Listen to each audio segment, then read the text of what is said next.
What? Oh, really? Well, that's awkward. We're talking about weird things. Want to start it? I think you'd probably be better to start it, to be honest, based Okay. on my character. Well, hey, Kyle. Welcome to episode 1 of the podcast. Anthony, welcome. Thanks, man. No So- problem. Kyle and I decided to do a podcast, and it was actually your idea. Can you get into why you wanted to do a podcast in a gym with me? So, like most things, there are many podcasts out there now. So to be different, the first thing I thought of is the environment. Okay. What would make it cool, so to speak. Okay. I think being in the gym, we'll get into some other character traits of what's going to enable us to, I think, be more successful than some other podcasts. But I just thought it's different. So Say a the cool least. environment is what wanted Yeah, I think to it's a do good the podcast. environment, and I really like Iron Revolution to begin with. I think you like it. So other than the equipment being top-notch, the people here, it's a really different type of community, to say the least. So you had the idea of having a cool background where Yeah. it's something different than other podcasts have, but what made you want to start new content that was a podcast? Because this is a full year idea. Yeah, no. So I think there's a lot of information out there, and each year that goes by, there's new technology, more and more content creators, and I guess it's frustrating to see a lot of people that are putting out content that either don't have experience, educational background, Yep. and they just regurgitate things or share things that have really no place sometimes. Okay. Oftentimes, as I get, my niche of clientele these days, right? There's anything from Fitness influencers to bodybuilders to couple yes, but pros. typically a lot of young adults really always gravitate toward me. Yeah. And the questions they'll ask me sometimes are just make me scratch my head, because there's a lot of questions I feel like I've always heard. So I always tell you, there's nothing you're really going to think of that I probably haven't thought of in terms of trying in the gym or doing in the gym. But some of these new things that are coming out, I'm Like just what? so curious.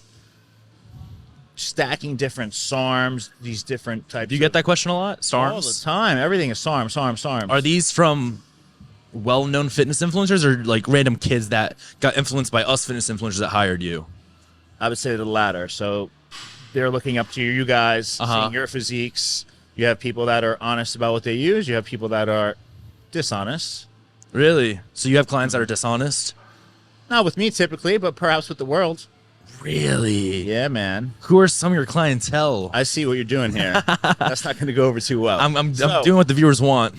anyway, getting back and staying Okay, on topic, yep, okay? sure. I just thought it'd be good to share information, being that, I have a demographic for coaching that's younger, and then I'm Yep. also obviously aligned with many people that are my age. We have top of the top guys such as like a Nick Walker. Yeah. I think it's just sorry. Okay. I think it'd be helpful to put the right information out there and share it in a different way, and then also have your perspective now that you are becoming more of a seasoned competitor. Aw. Yeah, you're not such a beginner anymore. at that, I So you're still young, graduated. but you've done it enough times to know the rights and the wrongs. Yep. So I think it also gives you a platform to speak on maybe your beliefs, your concerns, where your mind's at as you Sure. kind of go through it, as it's looking back when you were 17, Yeah. long time now. What your thoughts were then versus what they are now. Yeah, no, definitely changed a lot. Yeah, when you introduced this podcast to me, like the whole idea, I was kind of skeptical at first. I didn't know how it would work out. But then I thought, with the dynamic we have, right? We have a bond. We kind of talked about it last night when we were discussing our what we were gonna do for today's episode. I asked why we became friends, because we have such an age gap. That was kind of interesting to me. But anyways, besides that, I was skeptical, right? I was like, but you know what? This is something that hasn't been done yet in the fitness industry. Is like a coach and client podcast. I thought that was really cool because, yeah, we can share my perspective as I've, started off as like just a client and we became friends, but I've gained so much knowledge from you and experience and everything in bodybuilding.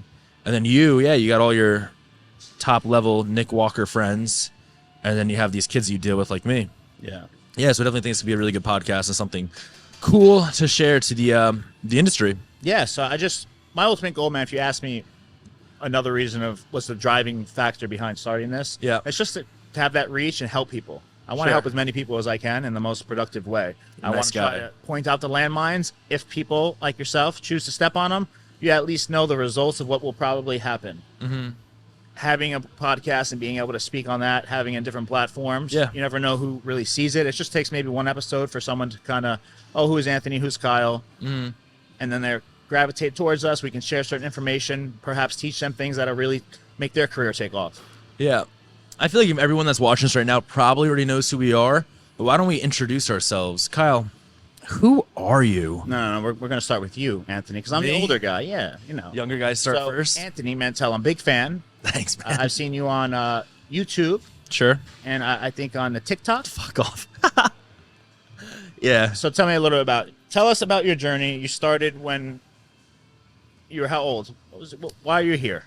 Well, I started training at 13, and then I guess I became a social media bodybuilder around the age of 17. But yeah, I started the gym at 13. I was just a Planet Fitness goer at the time. I didn't really have any idea what I was doing. I went with my dad and sister first. Should I get that deep? You want to start that deep? I think they want to start that deep. Okay, I think that's a good idea.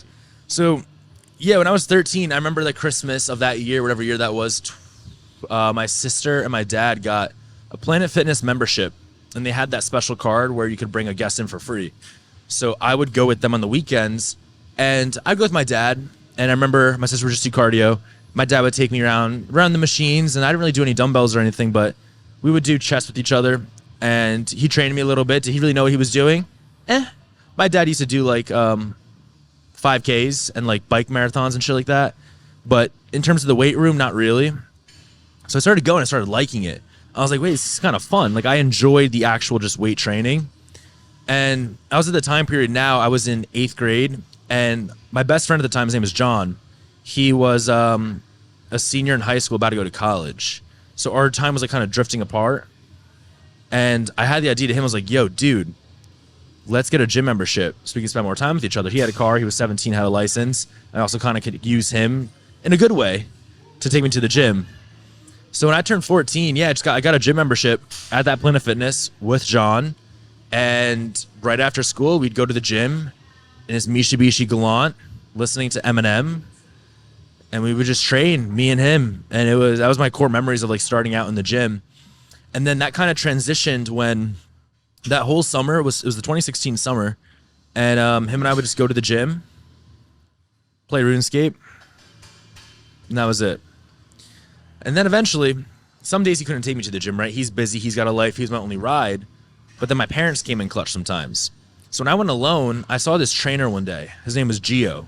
This is my first ever trainer, by the way. Did I tell you about him, Gio? No, I have no idea who Gio is, so enlighten me. So he actually trains here sometimes, funny enough. But Gio was a Planet Fitness trainer, and he was jacked up on some pro hormones at the time. He filled out his shirt. He looked good. He looked like he knew what he was doing.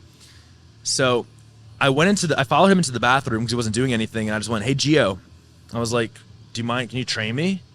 And he showed me the ropes. So I eventually signed up on their little Planet Fitness sign-up sheet for like every Wednesday and like Friday or some shit, like twice a week. And then he would show me the ropes of like how to properly do Smith machine press or this press or what targets what. And then this is where I started getting into bodybuilding more, was when he told me, he's like, do you know who Jeff Side is? And I was like a 14-year-old boy, so I was like, no. And he showed me who Jeff Side was, and I was like, holy shit, he looks insane. I want to look like him. And he's like, do you know who Ziz is? I was like, no. So he introduced me to these like aesthetic guys at a young age. So I remember going home, like watching their videos, and I went down a rabbit hole of Ziz videos, Jeff Side videos, David Lade. And then this whole summer, I guess, is what sparked where I'm at today. Because if I never had my passion for, any of that stuff, I wouldn't be here. I never found Grant. But we'll get into that later. So when I found David Lade's video, I remember that whole night, I watched videos from his newest one to his oldest one. I just fucking watched every video I could. And then I really enjoyed his content, and I was like, I want to do that. Like, I always wanted to be a YouTuber since like 6th grade, but I didn't know what the fuck to record. I have an old channel which had Minecraft videos, but now like as I get older, I was like, fuck, what should I do? So I really liked what Dave was doing, and I just wanted to have a physique like that. And then I watched his transformation video, which, have you ever seen it? You know it's popular. But I did. It's got you've watched it before? Yeah, has a lot, like 50 million. I'm curious. Like, I watched it recently, to be honest with you. I showed it to somebody. Okay. And compared, I guess, not just the quality, but the transformation videos you'll see today. Yeah. Like, nothing like that. It was very different. Do you think the transformations are better today or like Dave's? I think his transformation was fantastic. Just the length of the video, all of that, I thought was just, it was mind blowing to see how many people actually sat there to watch it versus nowadays, if you have a transformation, I just want to see A to B. That's Oh all I yeah, care that's about. that's social media just changing and evolving. That's all I care about. It's crazy, yeah. The time retention or your time. You know what I'm trying to say? Yeah, Yeah. people are like goldfish. Yeah. So what did you say? People like goldfish? Yeah, goldfish have very short time spans. You missed that class. That's the new analogy for me. Anyways, though, back to the story where I was going. That summer was a big summer for me because that's when I found David Laid, right? But also a big change in my life. I was going to high school. And that transformation, I wanted to do exactly that fucking thing. So you were 14. I was 14, Okay. and that's when you're getting into girls. I was into girls before that, but it's like sex is coming up soon. You know, it's high school. So I was like, I gotta look good. I want to get a physique, so like I stand out. You know. So at this point, what are your statistics? Like, how much do you weigh when you're 14? 14. I think I remember like talking in freshman. I was like 130, 140, 145, somewhere around there. Yeah, I came a long way. I'm over like, yeah. But I remember I was never a good student in high school. I didn't care about school. Like I made sure I did my work. Was it my own work? No, but I handed in a paper that was done. And I wouldn't do it at home. I did it in school. So that's the type of student I was. For some reason though, wow, that was loud. I guess the that's, front of the class or the back of the class? you know, I saw where my friends were. I was a clown. I was something in high You were school. one of those. We have stories, yeah. But this freshman year, I was in an honors class, which actually I got kicked out of after. I wonder why. Go on. My grades were not good. Yeah, so I had an honors biology class, and yeah, that wasn't good. But anyways, I also did academy soccer this year. I was a soccer player. So this year I was going to high school, just found the gym, and just got promoted to like academy soccer, which was like 3 times practices a week, sometimes 2 games on the weekend. I was traveling 40 minutes for a practice. My mom was, at least. Thank you, Mom. And it was a lot that year. So when I had all this stuff like to juggle, I just always felt myself loving the gym way more. And that's when kind of soccer kind of dropped off for me. I was like, you know what? I was good at soccer. I was at the best, no. But on that team, I was definitely the best. You're good. I was good. And then I made the decision really quickly, I guess like 8 months into lifting. And then halfway through that soccer season around winter, I had to get the balls to tell my coach and dad, like, I'm quitting to bodybuild. I got laughed at. I told you this story before, but if everyone doesn't know, I told my dad and coach that. And they're like, yeah, okay. Like, you're coming back. Like, no, you're not. They didn't believe you. They doubted you. Yes, there was doubts. But it was crazy. I believed in myself. I was like, I'm going to do this. I see what someone else can achieve. I want to achieve that and greater. And I want to actually do more than Dave did. I want to compete. So, yeah, that year played out. The end of the soccer season was my last year. I took sophomore year of high school, just training. And was it a good bulk? No, it was not. I heard carbs and sodium give you a pump, right? Pump. Technically. Yeah. So you know what I was eating before the gym? Mozzarella sticks and pizza rolls. Filled with sodium, frozen food, and it's shit food. So I was eating that like every day before the gym. I got tubby and got fat. So I was learning a bit. I was still watching my YouTube. I was still watching But at this point, you're still not creating YouTube. I'm not creating anything yet. No, I was posting on social media, on Instagram, maybe like once a month. Nothing was going for me yet at this time. Nothing at all. But I followed what one of my favorite influencers at the time, Justin Martellini, would do. And he would do like mock preps. He always said he was doing a show, but never committed to a show. Still has never committed to a show. I don't think he ever will. But he always would be like, all right, 12 weeks out. And then around like 2 weeks out, he just like quit, like no show. So you know what? I was like, I'm going to do the same thing to my followers. So I did the same thing. And I just did keto for like 10 weeks. Like a true keto? Or a bro? I mean, like, it was a bro keto. It was what I knew of keto. Yeah. And then I just tried that. You did the best to minimize carbs. Yes, Okay. exactly. And then, yeah, I got really lean. Like, my So face. No more pizza rolls. What was the difference in what you noticed, I guess, a couple weeks in? I don't remember much, but I remember I was exhausted as shit. I was very tired, and I was juggling 2 jobs at the time. I was a busboy and a lifeguard. Sorry, I hit the mic. So I remember one day at work, I was fucking tired as shit at the busboy job, and I would get food from the chefs at nighttime. I asked for chicken and vegetables. And usually they always give me grilled chicken. Right. But this time they gave me, was it chicken tenders? Okay. Dude, my heart dropped. I was like, fuck. I was like, I can't eat this. But I was hungry as hell. So I ate it, and I felt like horrible. But it gave some life back into me. But anyways, right? Yeah, sophomore year, I didn't really go too hot. I got shredded. Got shredded. And then I rebounded. My first ever rebound. You know how those could probably go. Yeah, we had a couple of those in my life. But I rebounded. It was like my birthday was coming up. I had some pizza. I had some bagel nook and fucking desserts and shit. And then I was 165 actually in sophomore year of high school. So I gained like 20 pounds in a year. Okay, that's pretty good. Yeah, pretty good. But now going into junior year was definitely like the transition into getting to social media for me. So this part's good. So listen up. So, get off your phone. I don't know who's calling me. Sorry. Your mom? Oh, no, random spam calls. So, I didn't mention this, but sophomore year is when I met my first ever fitness friend, Lex Little, just through Instagram. Okay. But anyways, junior year came along. I actually decided to go back to soccer. I went back to soccer. I decided to do it for my dad because my dad really likes soccer. I played for the school. It was a couple months. When that was done, I was like, all right, it's time to fucking do social media because Lex started popping off first. And I was like, he's doing it. I could do it too. Kind of jealous, but not jealous and envious, but happy for him. But like, fuck, I want to be there too, you know? Yeah. That made sense? No, it makes sense. So I remember right after my soccer season junior year, Lex did an Instagram live and he had like 500 viewers in it with his like 12K, maybe 20K following. And I was like, holy shit, like that's insane. Like I need that. I need to get there. So I had a coach at the time that Lex gave me and he got me some strength. He gave me some muscle. What was this coach's name? Elliot I Atwell. didn't hear you. I'm sorry. They heard it. Elliot. The Elliot. The guy before you, yeah. The guy before your Elliot. name as. And how was that? He was attentive.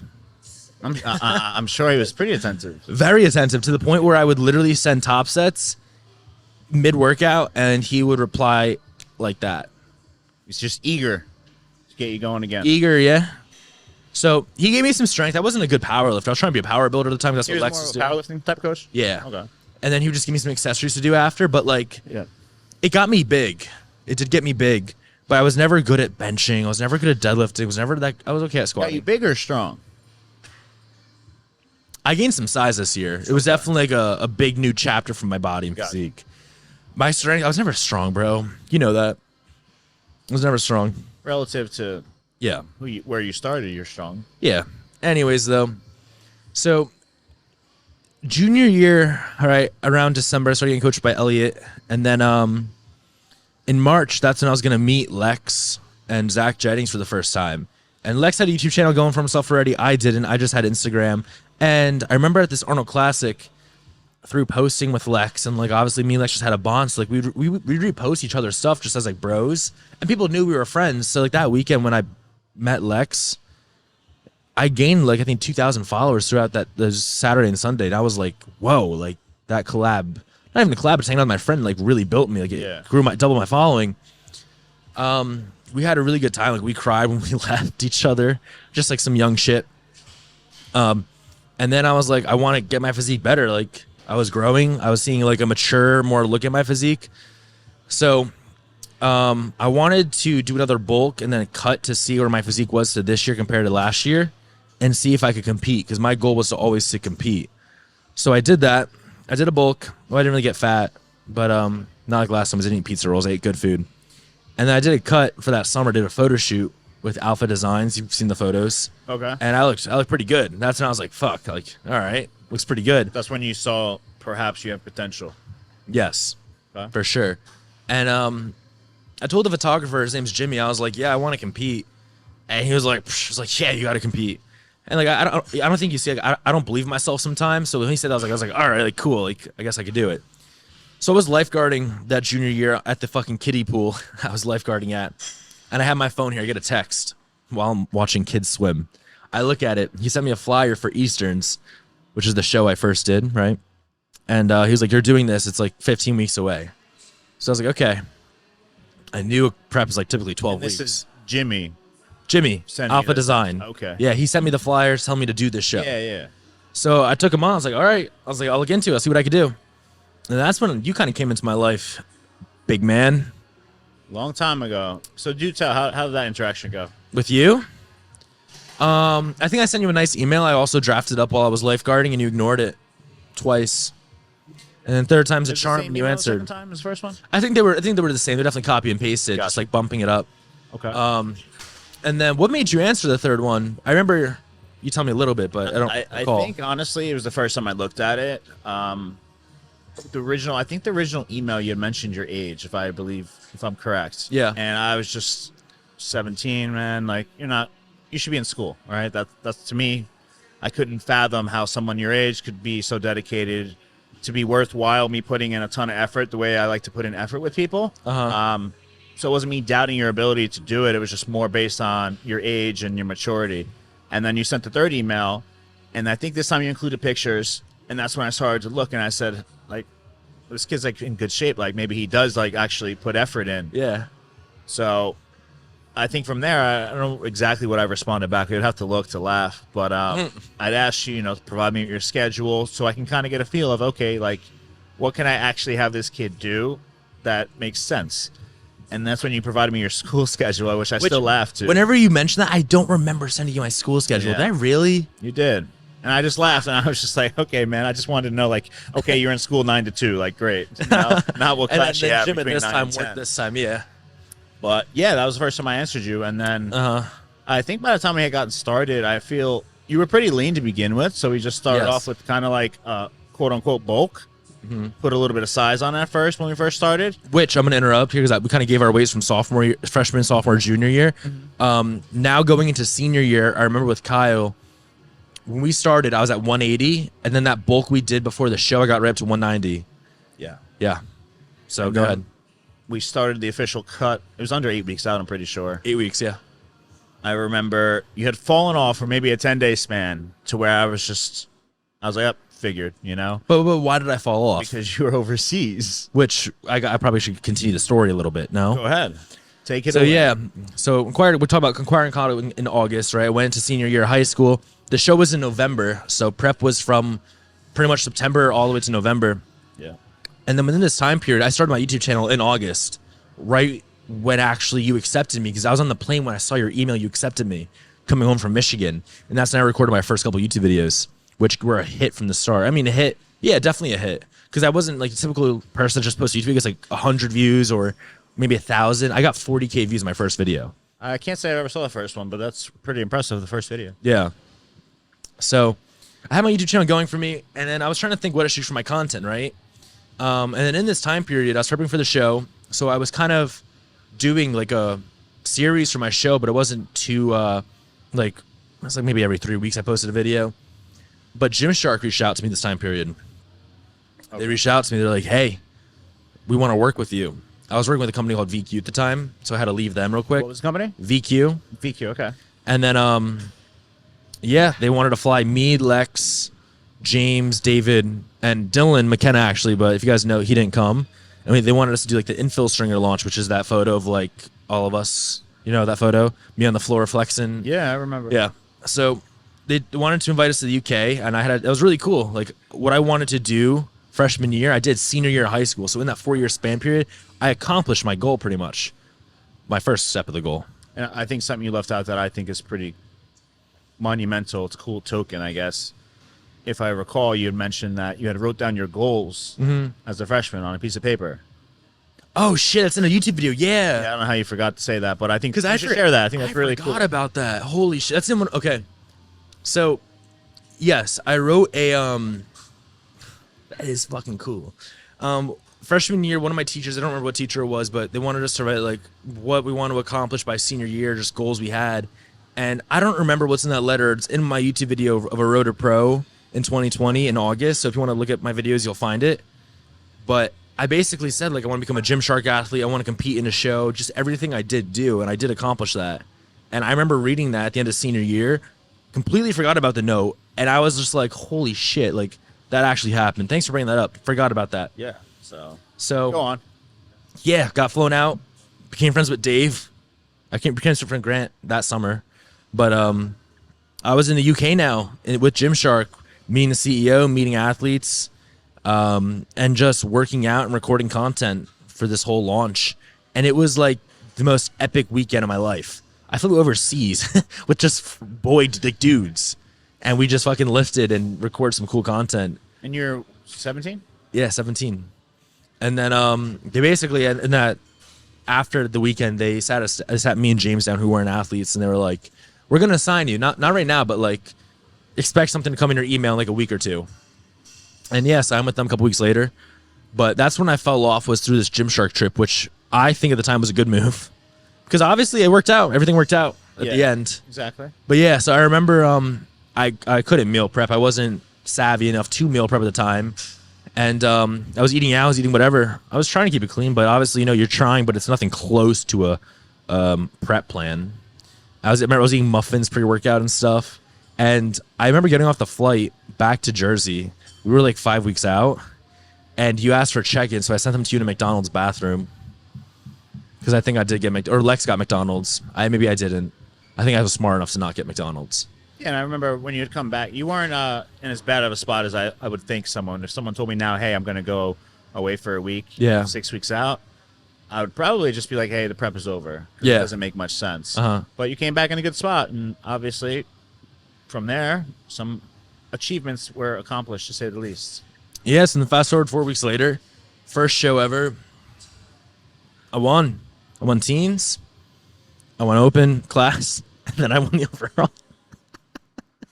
Quite impressive, to say the least. You don't see that often. Yeah, that was crazy. So what was going through in your head when that happened? So it was show day. Yep. You had a couple clients, I think, right? And then you had me win the overall. Just tell me, what went through your head?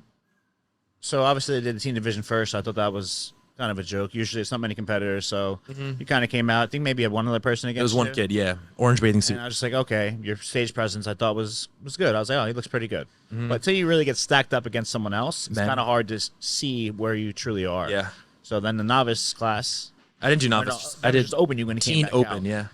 And that's when the people next to you, I was like, wow, like maybe it's a poor class, right? And you smoked them.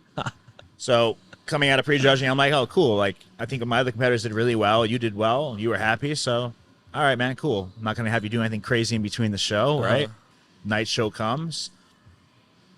And long story short, I mean, you win your open class. Yeah. Then you're in the overall. And then I just remember, I'm not going to say time slowed down or anything of that nature, but you'd won. I was just like, wow, like this 17-year-old just beat like 35-year-olds. Like, I feel bad for the fact that you just kind of came out of the woodworks 5 weeks out. You just showed back up. Yeah. I thought you had fallen off for 2 weeks. And then you won everything. And that's when I thought, at that moment in time is when I was like, okay, this kid can actually be pretty good. I remember that morning I was driving to the hotel. You had propped your phone up in the windowsill. Yes. To take check-ins. Blue shorts. And I think that was the first time I ever had posted you to my story. I'm terrible with social media, you know that. But that was the first time I ever reposted you. And I remember a lot of people responded like, yo, that kid looks fucking great. Like, what the fuck is that? Hell yeah. And it's funny because you were small, but your proportions were really good. You were super sharp. And I'm like, wow, like, cool. And then, at that point, I didn't think you would win the whole show because this was 2 weeks before Nationals. So usually at that point, show. Easterns has declined, I guess, in competitiveness since. But, when I first started bodybuilding, and even up to that point, it was usually a really tough show. You'd have somebody just showing up to warm up for Nationals. Yeah. So for you to go in there and win, there were people in your lineup that were doing Nationals. And to me, hey, you just lost to a 17-year-old. Like, you probably shouldn't go to Nationals. So, yeah, that was what was going through my mind. Yeah, no, that was definitely a cool experience. What was just so strange, too, is, like,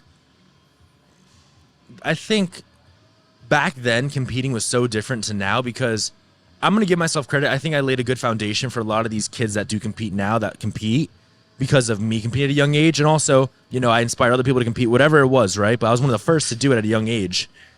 And winning, like, I just did everything. I followed your plan exactly. I didn't deteriorate except for those detour besides those couple weeks. Yeah. I just believed in myself. And I was like, fuck, if I did everything right, like, why shouldn't I win? Which I know isn't the case now. But that's what I thought at the young age. And I remember just waking up and, like, believing in myself. That was simply it. So when I got on stage, I just knew it was like gonna happen. When I won the open class, like when I remember, like I got off stage, and you were like, "Yeah, like you're looking good." I was like, "Hell yeah! Like I'm gonna win this shit."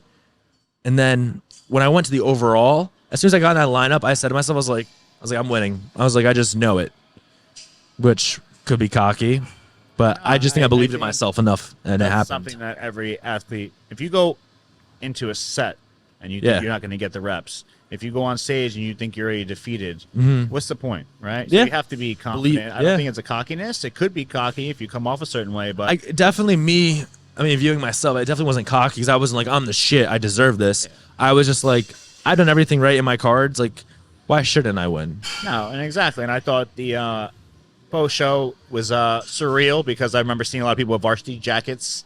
Yeah, my high school friends. So I was just like, oh, this is funny to see someone so young do so well. Yep. And you just carried yourself in a good mannerism, I think. You weren't, like I said, the cocky, arrogant kid that, unfortunately, we sometimes see these days more because there's more limelight given to fitness influencers that are younger. But, yeah. Yeah. So that show, they did very well for me. That's, I guess, what started my, recipe for content was doing preps. Kind of doing a series for the prep and show days. So that show day, I forget how many, I don't know what views it's at now, but it got over 100K views with the following I had at the time. And I was like, wow, like, that's doing really good. So this was all senior year of high school. I remember going back into school and like getting applauded by like some hot girls and shit. And I was like, fuck yeah, like this is cool. But I had nationals a couple weeks later with you. You did. And let's just say we went from an overall to last place, which is totally fine. It's a new playing field of... Third call out? Whatever the last call out was, I was in. Yeah. Third or fourth. But let's just say the competition at nationals is different from a regional show. And I remember being backstage at the show and seeing some of these men and being like, holy fuck, they're huge. It's a whole different playing field. Yeah. Big muscles, dryness. I was like, my skin's not like that. I was like, all right, nothing. I remember seeing this one guy. He had extreme death face, and his skin was just so. He ended up winning his pro card. I don't think he had an overall or anything, but I remember just like staring at him, being like in disbelief. It's a different ball game, to say the least. Yeah. So we ended up losing. I kind of rebounded. I gained, what was it, 30 pounds? Yeah, or 25 pounds in 3 days. It wasn't the greatest, to say the least. And I think the issue is how social media, people on social media tend to follow the trends of eating shit food post show, which you don't have to do, which I didn't do my last show, which I can get into later. But, I just followed the crowd of seeing these fancy foods or the desserts, and I was like, I got to do that too, right? So I did that, and then that just fell under a trap of a sugar addiction and fucking fat food, and I gained a lot of weight, which put me into depression. I went from all this following Gymshark, hot girls like clapping for me, to 25 pounds, no confidence, depressed. Yeah, it was awful. No, so I think that's something we can touch on like future episodes, like the for mental condition that happens from peak week to post show. Yeah, those post show blues are real, but we'll get into that another time. So. Yeah, so I guess continuing now, right? I was in a little depressed state, and then, funny enough, quarantine was this year. My senior year of high school, quarantine happened. Whole C-word thing. I don't know if you can still say it. Some people don't, but quarantine happened, and I ended up living with David Lade. So the person you looked up to, I became really good friends with, and was a roommate with for, I think, like 3 months, 4 months, 3 months, and that also helped my YouTube channel because no one else had a gym. I was with David Lade, who had a big name, making videos with him, and being one of the only people to make content during this time period. So that kept my channel alive, kept me growing.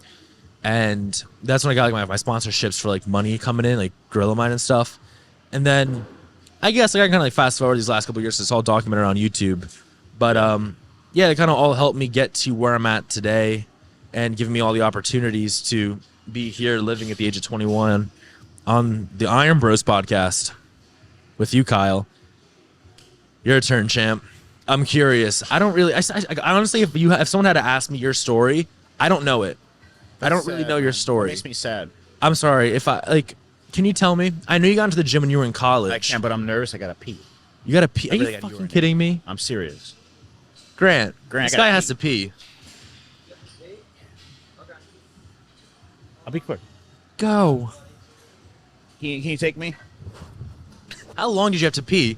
For a while. Good for you, man. You made it in 35 minutes. Jesus. Hey, man. What's going on, Grant? Welcome, everyone. Hope you guys enjoy the podcast so far. First episode. I know. IronBros. I honestly thank God you changed the thing. Thank God. You like IronBros better? Yes. I think the It's logo. more marketable. Like when Yes. you see it on YouTube, it'll. Yes, no, I think the title's Brothers in Iron is too long. Yeah. Like, you know, BFS Pod, it's BFS Pod. Yeah. I'm in podcast. Everyone knows a podcast. Yeah. So, Iron Bros, people just, it's not that maybe you take 2 seconds to think, Yeah. oh, like, they're brothers in the gym, like Iron Bros. Yeah. That's it. Easy. So, yeah. Yeah, I think we still, like, the logo could go off of Brothers in Iron. Yeah. But yeah, Iron Bros. How does the quality sound? It's good. Honestly, I'm pleasantly surprised because like when I did a sound check, this will be able to like in post just like drown it out. So, I mean, so far so good, but obviously like moving forward, especially like when you're in your off season for traveling, almost having like a mobile podcast set up. That way, like when we have like guests like that are on the West Coast or like even when we travel up and down the coast, kind of bring it with us. That way, it's never like stagnant or Yeah. missing episode. Mobile. Kyle, stop drinking water, bro. My water intake up. I'm becoming a bodybuilder again. Yeah? Why do you look at me like it's my fault? You take that personal. I didn't mean to.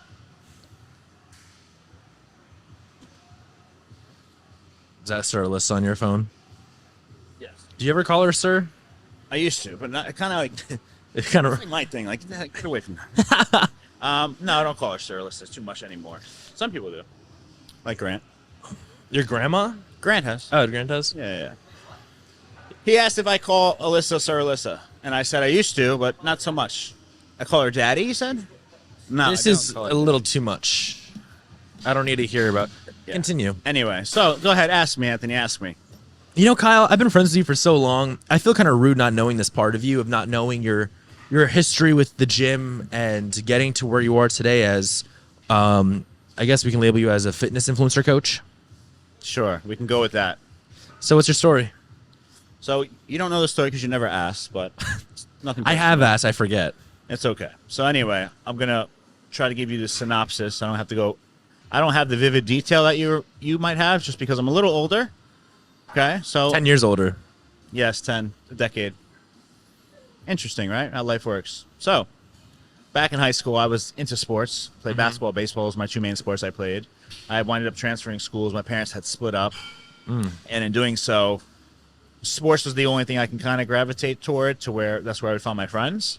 Aside from that, I was always just into books and education. Books? Books, yeah. I would do reading. I would study, and that was like Opposite my of thing. me, yeah. So Wow. the opposite of you. That's why I'd ask you sit in the front or back of class, just because I guess what would irk me in class is the class clowns. Like if you don't want to focus in class, cool, but very seldom did I find it humorous when someone would act out. It's more of like, hey, if you don't care to be here, like, then get the fuck out of here. No problem. So the only thing I lifted, lifting was very foreign to me. Even when I played sports, we had like mandatory lifts, and I recall when I would do before basketball, we had to do legs. We do like leg press and stuff. I never squatted, but I'd be so sore. I'd go home, I'd be so sore for days, just weeks didn't on like end. it? So I'm like, fuck this. These mandatory lifts, I'm not doing.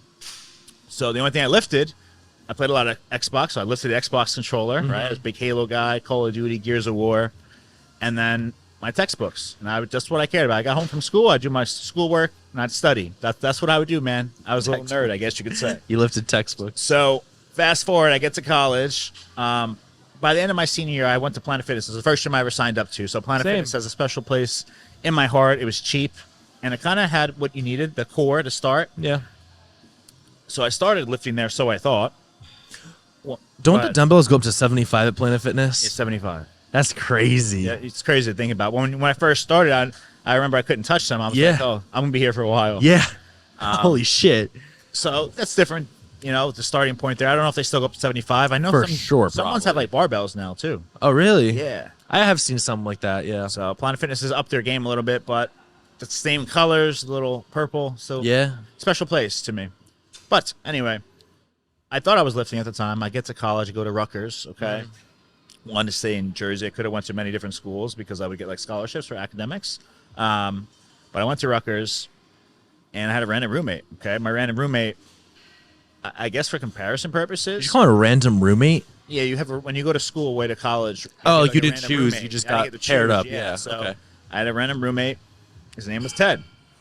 When I first met Ted, it was maybe a couple days before school. He had not answered my emails in terms of when you have a random roommate at college, usually you want to connect a couple weeks prior. Hey, I'm going to bring a TV. You bring this. Yes. You figure it I out. remember my sister He doing didn't that. answer me. And randomly 2 days before school, this like Jersey Shore Guido messages me. He's got two different girls around his arms. Okay. Wait, meeting you? What? Meeting you? It was on Facebook. Facebook was like the Yeah. I think Facebook is the main So platform. his back then. profile picture is 2 girls around him. Yes. Okay. And it's just Guido. He's jacked, got like a faux hawk, and he looked kind of like I would say how you looked on stage. That's how he looked. He was a muscle. He Yeah. looked like a little bodybuilder. And I'm like, wow, this kid must go to the gym. Like, cool. Like, because I'm just getting into the gym. So Yeah. I realized at this point, my passion lies more in just educating myself and kind of having a good financial background and stability in life. I knew based on just my genetics, playing baseball professionally, basketball, this wasn't in the cards for me. So I chose education. So I meet him for the first time, and he's like, oh, you like to go to the gym? And I'm like, yeah, because I have my protein and stuff. You know, I'm like, yeah. He's like, all right, let's go. And I remember the first time I went to the gym with him, we went on an incline barbell. And I couldn't. You ever see those people in the gym that do an incline barbell and like one arm is Wobbly higher and, than- like, yeah, yeah, it was horrible. tilted. I've never done it because that Planet Fitness is a spin Yes. machine. Yes.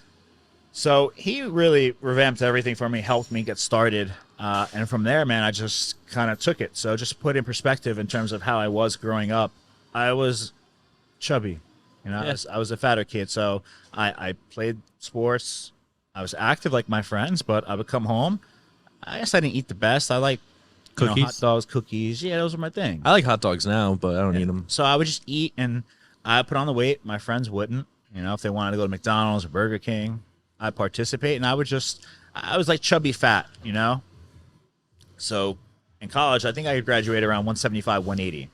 By freshman In year, college? No, my senior year in high school, I graduated. Oh, okay. 175, 180, skinny fat, no muscle. So I had more muscle than you when we graduated in high school. Absolutely. Most of the clientele that I have, for sure. Yeah. So when people doubt themselves, sometimes I'm like, hey, like you don't know. Yeah. You're way ahead of where I was. Moving forward, getting into freshman year of college, I think I finished that first year after freshman year. I was 230. So I gained about 60 pounds that year, right? I just started being really consistent in the gym, and I was eating a lot still, but because I was so active, I guess I made a good amount of progress. Being perfectly honest, I dabbled the pro hormone toward the latter half of that semester, the second semester in school. What pro hormones did you take at that I think time? it was called SOS 500. SOS, Save Our Soul It 500. wasn't Save Our Soul. It was a red bottle. It was like a dragon on it. But I said SOS, which means like I think it was emergency. SOS. Though. That's yes, I know what fucking SOS scary stands as a for, pro but hormone. I think that's what. What it was. pro hormones were I'd in have to there? take a look. What happened? What pro hormones were in there? I don't remember specifically. Probably like Sup- Superdrol. Superdrol was like legal too when you were. Yeah, or at least people. What happens with most of these companies, because supplements aren't FDA regulated, you know, what it says on the bottle is not always what's in the bottle. So a lot of these pro hormones were sometimes actually oral steroids. Yep. So it took that, and like I said, by end of freshman year, I was still fat, but I was like 230, so I was bigger now. There's a substantial like difference. That freshman 15 You that they gained talk 50 about, pounds in a year? Yeah. Put on a lot. Going into sophomore year, that's when I started to pay a little bit more attention to like nutrition. Yeah. Okay, and what I mean by that is, for breakfast, I'd have like 12 to 16 egg whites. I would just eat a lot of clean food, but I was eating a lot. Didn't really have a diet. I would just eat rice with every meal, 2 or 3 cups. Take it to class with me, show up late for class. So again, I was trying at this point to balance lifting with schoolwork. So I'd still be on top of schoolwork, but I just would try not to miss any meals. So I'd have a lot of protein shakes, whatever I needed to supplement with to make sure I was getting in my food every 3 hours. Yep. After the end of sophomore year, I was up to 250, right? So same as what I am today. What I the was just fuck? definitely a brick house, let's just say. I was very... I've seen the photo. I think I've seen the photos of you at that around that time. Have I? You Or no? probably have. They're probably like on my Facebook still. if you ever used Facebook. I've looked at your Facebook before. I've definitely stalked your Facebook at one point. Yeah, so I was heavy. If you saw me, you Don't would you be have a like, photo with you and your mom's dog or dad's dog on your Facebook, like a selfie or something? Or maybe Yes, you and yeah, my dog. Yeah. But I wasn't fat. Maybe you thought I was fat, but I no, think I I'm was just fat I've that stalked picture. your Facebook, just giving you Yeah, evidence that's that I have. So at the end of sophomore year, I'm 250. Okay. That's big. Pretty strong. Like I was gradually every week I go in the gym, I'd be stronger. And still to date, I'd say by the time I was a junior in college, so basically your age, it was the strongest I ever was for most things. I never got stronger after that. It was more I started to look different because I cut down.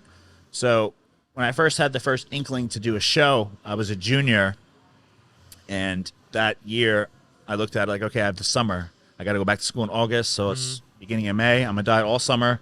I'm going to do Muscle Beach. It was like in the middle of August, okay? Muscle Beach is still around today in Jersey. Happened a few weeks ago, actually. And, Did Antigran win? yeah, Antigran. Shout out won. Antigran. Congratulations, homie. Won men's physique. Surprised, and they thought he would do classic physique and do better, but they liked his men's physique look better. So, also had Nick Anyways. Pereira win. He looked... Yep. It'll be good. But stay on topic. I dieted that entire summer, and I was doing it with a friend of mine at the time who wound up actually winning the show. And he started, like I said, my starting point wasn't the best. It was definitely, I was fat, man. I was 250. I wound up getting down to 197, okay? Holy shit. And in 12 weeks' time, 53 okay? pounds. I had to go back to school. I was about 2 or 3 weeks out from the show, and that's when I realized, hey, I just don't look ready. You know? You don't have what? I didn't look ready. Okay. I wasn't going to be ready. Okay. And wasn't to my standards now. It was just to any normal person's standards. I wasn't going to look ready. You know, I was Yeah. going to look at one of those people on stage that you question why they're actually on stage. That was me. Oh, So you I had took that it as a phase. reset, went back to school that year. I remember when I first saw a lot of people that haven't seen me all summer, they're just like, wow, you ate yourself. Like, you look good. So I have 50 pounds off of me, right? It's a ton of weight. That senior year, I said, okay, I'm going to bulk back up. Try to be a little wiser this time. So back to 250 I went, right? Gained 50 more pounds again. Really? Yeah. How'd you look at this 250 versus the old one? I was still fat, but not what I was. Do you right? think So you it was put better. on like 10 pounds lean muscle in that bulk? Probably. I'd Damn, say, but that's good, though. So I was doing those crazy bulks, crazy cuts. Definitely not the healthiest way to go about it, but for me, that helped me. And that's during that point is when I really started paying attention to training because I knew, like I said, my roommate, he had those genetics. When I first saw him, he looked kind of how you look. And I'm not saying that's superior genetics, but it's not below average genetics either. Given his lifestyle and how he dieted and things like that, to me, he didn't deserve to look like that. Okay. So I started paying attention to training, and for whatever reason, I guess because I was heavier, I gravitated toward leg training because I found it to be, I don't have to show my physique. I can just squat down. So what you used to hate when you were an athlete, you now liked. Yes, you could say that. Do you think, was Phil Viz in your life at this time where he killed you in legs or no? No Phil at this point. Huh. I just found it. You very, just think so because you were hiding your other body parts? Yeah, You liked because- enjoying So a getting lot of legs. people were a little weaker. I was somewhat strong because I was a fat kid. And so I would like to do those crazy sets, those drop sets on a V squat, things like that. Fuck that. And I just got really strong squatting. So to me, I built good legs and then go from there. So I finally wound up doing a show as soon as I graduated. As soon as I graduated, College. working full time. Yep. Did my first show. So I was about a year older than you, about your age actually. No, No, I mean, a year going into older. Senior. Yeah. So I was a year older than you. I finally did my first show in 16 weeks. Lost 60 pounds. 60? 60. So did you get heavier this time or did you get just a little lighter weight on stage? I was like 193 on stage. Okay, so you're a little lighter with a little more muscle. Okay. Yep. So dieted all the way down, but this time, like I said, I looked the part. So Damn. Sorry, I'm thinking comparison. So when I compete next year, I'm assuming I'm going to be in the 200s. you assuming what? I'm assuming I'm going to be in the 200s. So that means I'll be bigger than you at the same age. For sure, you're already bigger than I was at my age. No, that's just cool. Awesome. All right, sorry. I just had to Yeah. So soak that in. did that show. Yep. I was light heavyweight. Did bodybuilding. There was no classic. Uh-huh. And I wasn't doing men's No, physique. there was just, It was bodybuilding. bodybuilding. Which and you I guys looked are like the OGs. decent. What happened? I said you guys are like the OGs. Because, like, people Yeah, that you had to put it that compete way. in bodybuilding, props to you guys. See, that's some scary shit. Right? That's how life was at the time, man. Yeah. So did that. Wound up losing light heavyweight class to a guy named Mike Charles. I know him. Right. So as you know, Mike Charles, he's someone who is very good at training. That's what I'll say. If you ever look at his page, anytime people ask me about form, technique, tempo, Him. I send his page all the time. Is he Here a you go. bro? He's not a bro, so he just wound up doing, I forgot what might be his 15th show, got third, and that's it. Now he's retired, man. That's it? That's it. That's for how him. he's leaving his legacy?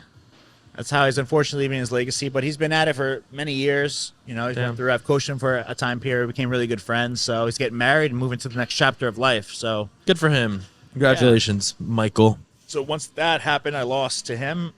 My first thought process was, well, who does Mike work with? How does he look like that? I want to know. And that's how Phil Viz came about. Because he was his coach? Yeah. Okay. Smart. So Phil had lived in Homedale at the time, which is, you Not know where far. Homedale is. Yeah. Not too far at all. I was in Brick. So it was like a 35, 40-minute ride. And the first time I met Phil was down in Atlantic City. There was AC Europa. Okay, I remember Nick that Trigili story. was competing. It was the first pro show that he was doing. Okay. Yeah, he looked good. And he was working with Phil. So when I had messaged Phil, I told him, hey, like, I was seeing a girl at the time down in the Brigantine area. What was her name? Doesn't matter. Doesn't? No, that's But for my sake, I'm curious. Curiosity Her kills name me. was Amy. Amy? Yes. You wanna know how to spell A-M-E-E it or too? A-M-Y? AMY. Okay. Okay. I've seen EEs before. So we're down there, and I messaged Phil. I said, hey, you know, I'm near the convention. I think it was at the convention center in Atlantic City. And he's all right, message me when I get there. I said, okay, I'll be there in like 5 minutes. Yeah. I get there. I see Phil's at this booth. Okay, they had booths there just like any convention or show. What booth? It was like a jewelry booth for like girls competing. Yeah, like, bikini. Was yeah, bikini whatever a thing at the jewelry. time? Yeah, bikini. They're all Fit Wellness didn't exist, but it was bikini, figure, all of those. Uh-huh. And he has his back toward me, and I remember I kind of just like I don't want to tap on it, his shoulder, so I go up to him and I kind of just stand there and cross. I do the normal stance that I have, Shit.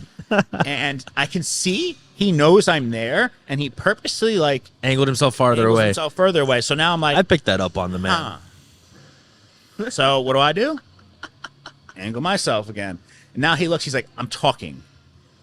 I'm like, sorry. He's like, I don't do autographs. Something like that, he said. I don't have time for fans. I said, relax, And dude. I was just like, hey, Phil, it's Kyle. And he's like, oh. That was my first God. interaction with Phil. He kind of came off very aggressive. So a lot of people, it's the same way I think most people probably think I come off, right? Stoic, very serious. Stoic. Wow. What a word to stroke the ego. No personality. And that's true, right? I have no personality. I'm very serious all the time. But Maybe this podcast will open you up more. Kyle, you're it like gets a me out of my teddy shell. bear. What'd you say, Grant? You're like a teddy bear. To us. People that get to know me, Yeah. sure. Yeah. But for the rest of the world, fuck off. So anyway, I meet Phil. He comes off, like I said, kind of douchey. Yep. And I like it. I just liked it. I'm like, I liked the fact that he came off when we started, gave me training programs. I would send him sets, and he'd be like, do it again. Sucks. And I'm like, this motherfucker. Like, all right. You want to prove him, yeah. So he would push me. So one thing led to another. He's like, oh, I need to show you a couple of things. Like, come, we're going to train legs. So I'm like, that's my specialty. Like, I know I'm fucking good on legs. Like, no problem. Is this where you get your shit now? That why you want to do it to all us fitness influencers? My goal is to push people to be the best they can be. Nah. And most people don't understand what it's like. So a lot of people have no problem going to the gym. I ask people all the time, you go to the gym? Yeah, I go to the gym 6-7 times a week. I do this, this, and this. You go to the gym, you step foot in the gym, but you don't train. Yeah. Kyle, You don't know how to train. Kyle, you get this like the gleam in your eyes, like you are enjoying yourself while like, because I remember watching a few clips of like you putting Ann on the pendulum squat. Uh-huh. You literally look like you were No, for sure. I think you get off. enjoying. You were just 100%. Yeah. Because it's like one thing, like, at least if I could do anything, it would be to do the work for other people. Like, that has really good genetics. If I train the way I know a person needs to train, I can only imagine what they'd look like. So with me instilling some things in somebody that's already pretty good, I know at least when I trained and I got Phil, I'll get to in a second, but we had trained legs for 8 weeks, okay? Twice a week for 8 weeks we trained after this. Fuck. He was in his prep. I had just started prepping with him. And I'll tell you, like, the first 4 or 5 sessions, I would throw up every single time. And I'd feel the way each of you and many people I train have probably felt.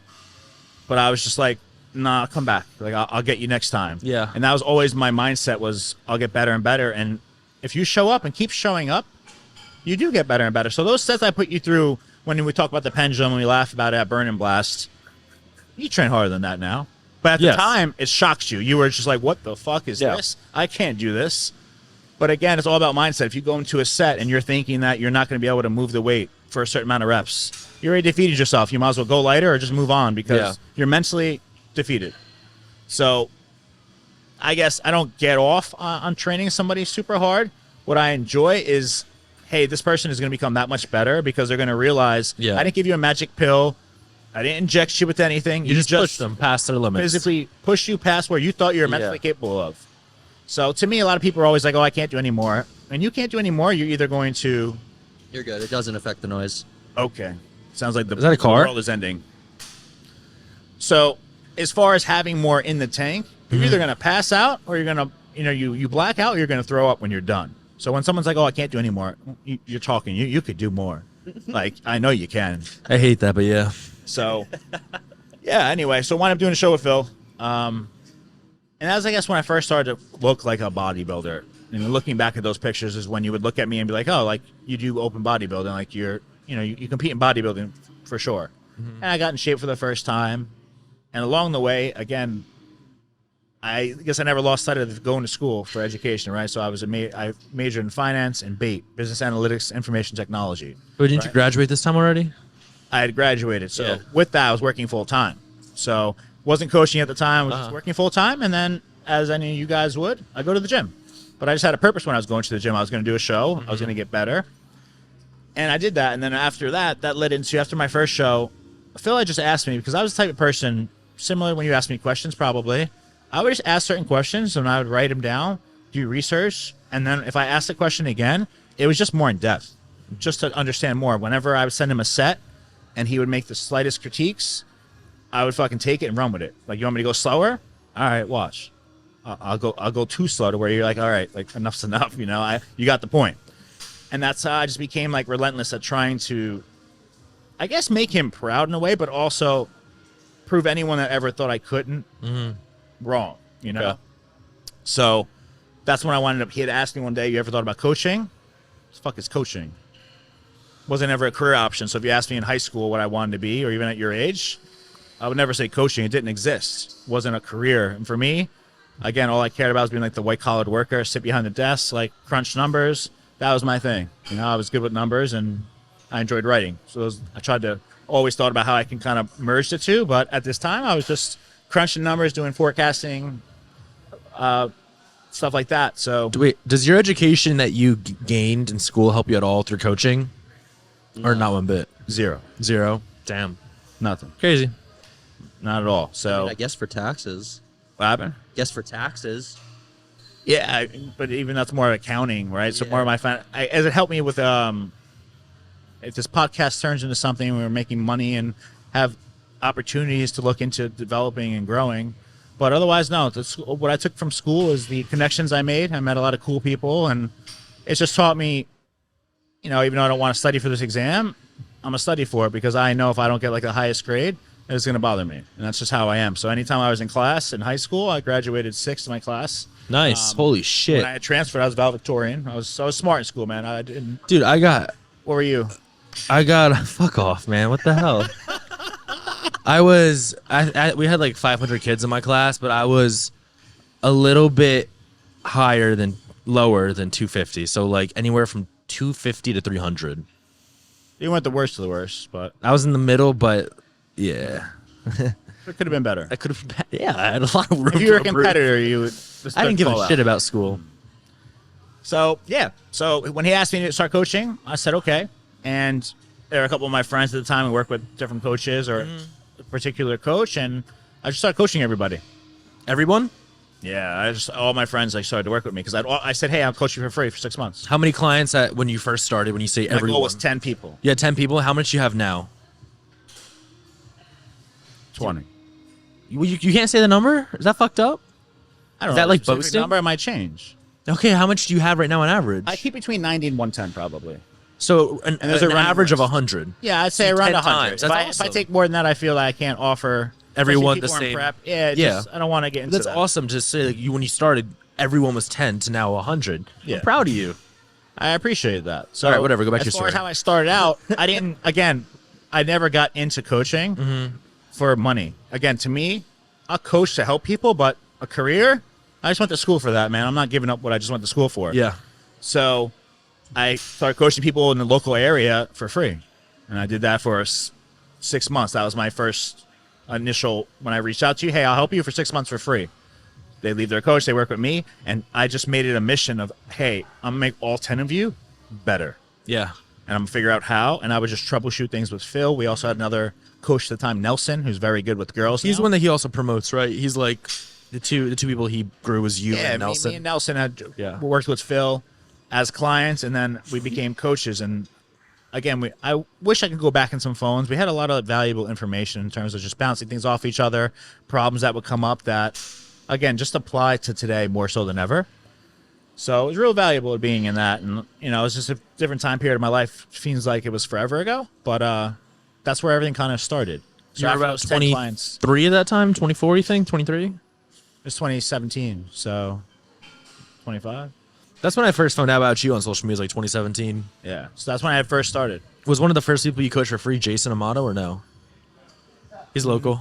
I wound up coaching him for free, but not right away. I was friends with Yanni. Remember Yanni? Yeah. I remember. So that's how I met Jay. He turned pro at Universe. I don't know what year, so don't quote me on the year. He was the first ever Classic Physique Pro. Yeah. Did you coach him for that prep? No. Okay. So he looked great, and he was just a bigger kid. And like I said, there's not many people around here. If I ask you to name some bodybuilders that are good around here, you can name some because you see them now. Yeah. Jay was one of the person, if you had asked me at the time, who's good, he'd come to mind. Like he's a good bodybuilder. He's the biggest guy I could think of. He hasn't competed in a while though, right? No, he's kind of done. Again, we moved to these different chapters in life, man, and that's what I'm saying. Like where you are now in life, embrace it. Everything you have coming in the next 3 years, enjoy it because one day it will be over. Holy shit. And that's, I don't mean to sound depressing about it, but it goes faster than you think it would. Stoic, So- Kyle. Thank you. Yeah, so I had the first 10 clients, like I said, and my goal was to make them all better than they could be, and that's exactly what happened. Yep. Every single client I really work with, I just made it my mission, hey, I'm going to make you the best I think you can be in a short amount of time.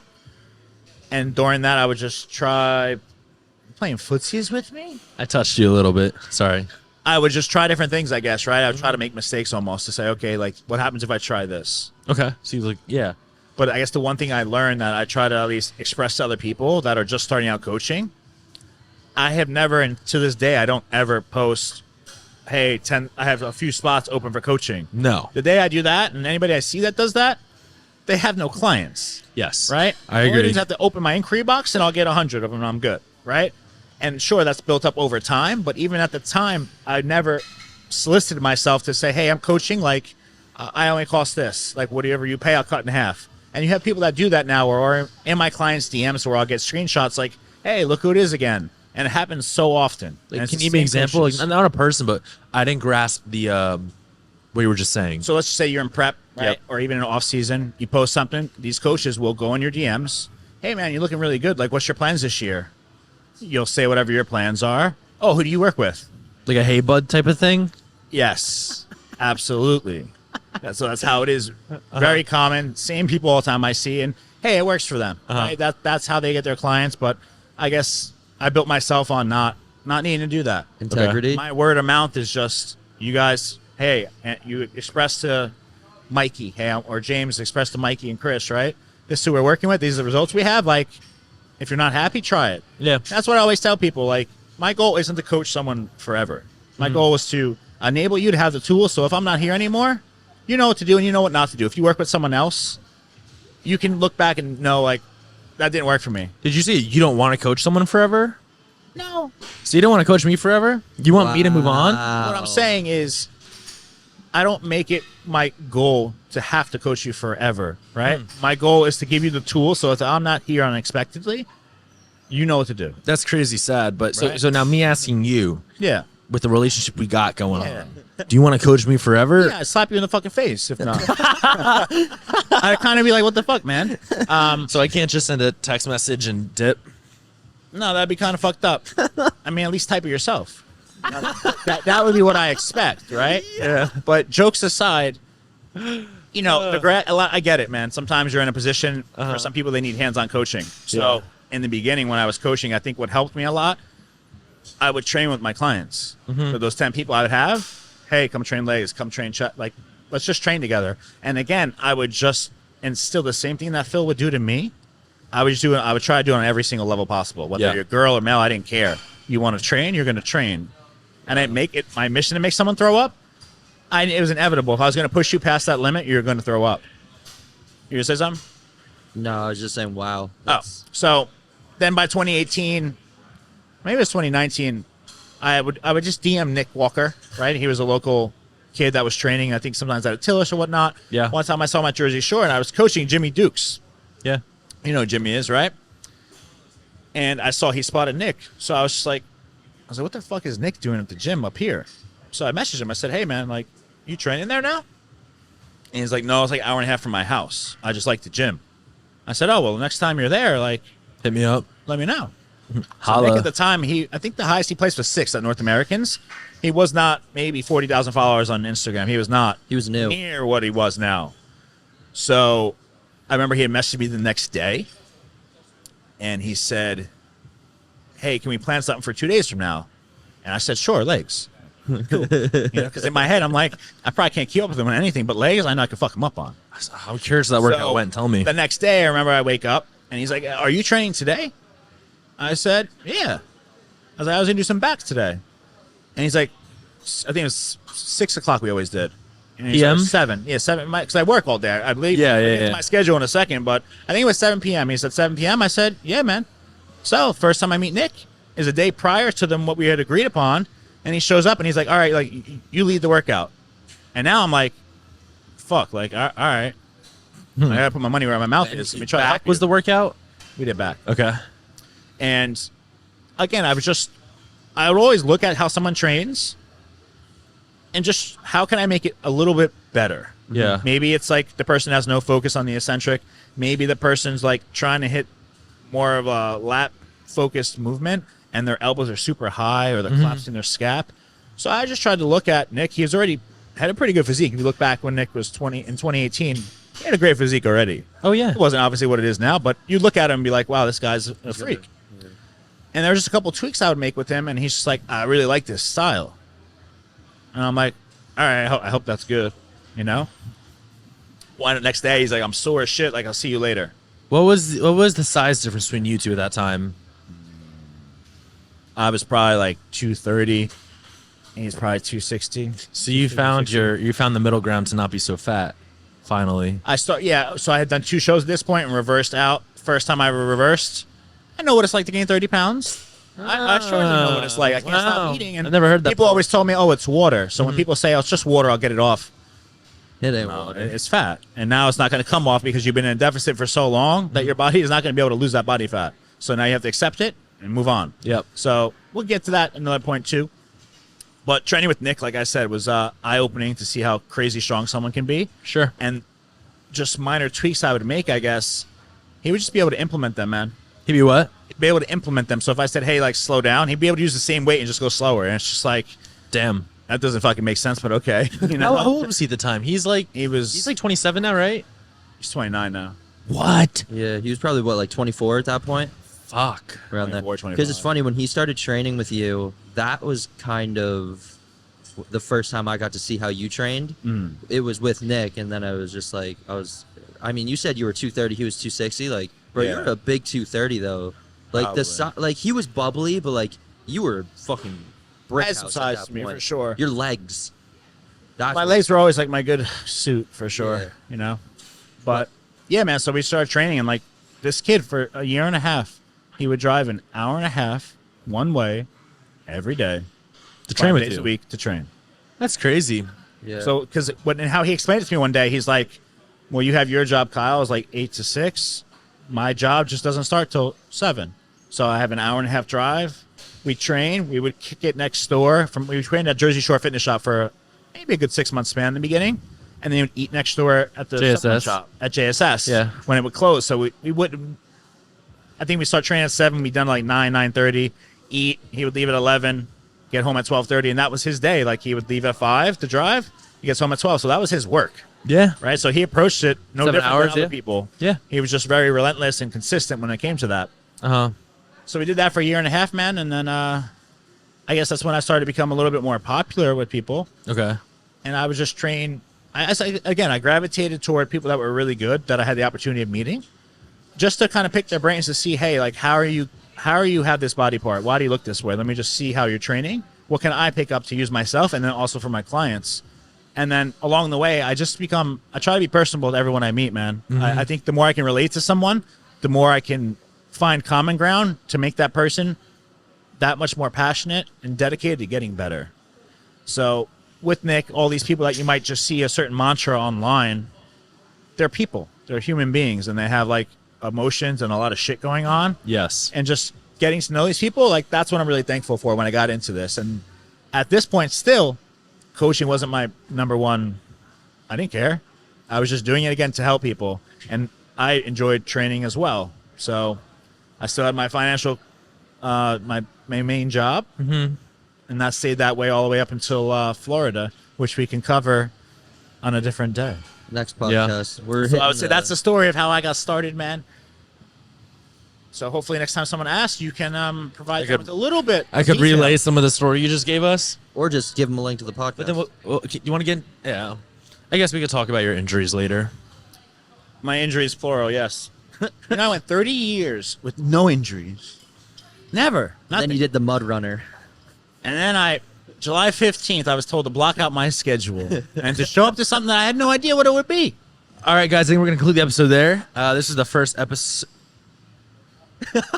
He gets upset about it. Listen, man, you could have skipped it. You wanted to beat me and Allie. I did not want to beat anyone. I didn't want to feel like a schmuck. Well, look who the real schmuck is now.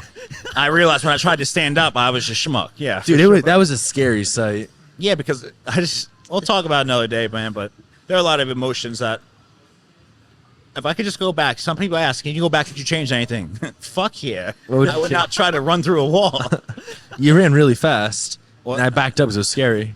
Like, no way. I had my arm down to try to grab you, like, up to bring you up. No way I was bringing your, like, 250 ass up there. I knew as soon as I was running, I was like, maybe you'll have these, I think it's like premonition is the word, right? Yeah.